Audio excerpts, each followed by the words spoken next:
Special Clemon sports insight powered by Spa. যারা 3 বারের champion, এই চ্যাম্পিয়নের অনুভূতিটা কি? আপনি একজন চ্যাম্পিয়ন হিসেবে। অনুভূতিটা খুবই ভালো আসলে।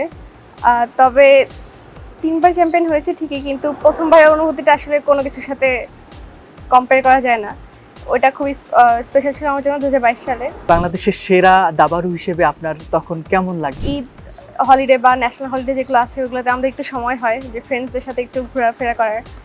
কারণ হচ্ছে যখন টুর্নামেন্ট থাকে তখন তো আসলে ভার্সিটি ক্লাস মিস যায় বা হয়তো ফ্রেন্ডের সাথে দেখা হয় না। তো এরকম ঈদ হলিডেগুলো অনেক স্পেশাল হয়, কারণ দেখা যায় বছরে এই কয়েকটা দিনই হচ্ছে ফ্রেন্ডের সাথে একটু ঘোরার সুযোগ হয়। ঈদের বিশেষ আয়োজন Eid special Clemon sports insight powered by spa.